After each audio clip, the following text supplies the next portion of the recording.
ஒரு சப்ஸ்கிரைபர் கடனை வாங்கி தங்கம் வாங்கலாமான்னு ஒரு கேள்வியை கேட்டிருக்காரு. லாஸ்ட் 1 இயரா என்ன இருக்குன்னாக்கா கோல்டு வந்து ஒரு 30% வரைக்கும் ரிட்டர்ன் கொடுத்தது.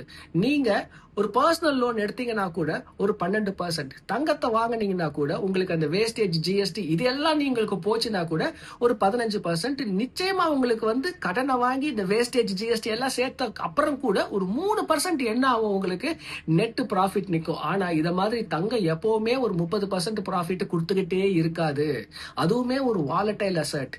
தங்கம் மட்டும் இல்லைங்க, எந்த ஒரு இன்வெஸ்ட்மெண்ட்டுமே கடனை வாங்கி பண்றதை அவாய்ட் பண்ணணும். ஸ்டாக் மார்க்கெட்டா இருக்கலாம், மியூச்சுவல் ஃபண்ட்ஸா இருக்கலாம், கோல்டா இருக்கலாம், கடனை வாங்கி பண்ணாதீங்க. எதனாலன்னா மார்க்கெட் சைக்கிள்ஸ்ல மூவ் ஆயிட்டே இருக்கும், மேலேயும் கீழேயும் போகும். சப்போஸ் டவுன் சைட் சைக்கிள்ல மாட்டிக்கிட்டீங்கன்னாக்கா கண்டிப்பா போர்ட்ஃபோலியோ லாசஸ்ல இருக்கும், நீங்க அதிகமான இன்ட்ரெஸ்ட்டை கட்டுற மாதிரி இருக்கும். இப்படி உங்களுக்கு நிறைய இன்வெஸ்ட்மெண்ட் ஸ்ட்ராட்டஜி பத்தி தெரியணும்னா என்னோட ரிட்டையர்மெண்ட் ப்ரோக்ராம்ல நீங்க ஜாயின் பண்ணுங்க. 22nd of March செஷன் நடக்குது. லிங்க் டிஸ்கிரிப்ஷன்ல இருக்கு, கண்டிப்பா ஜாயின் பண்ணுங்க.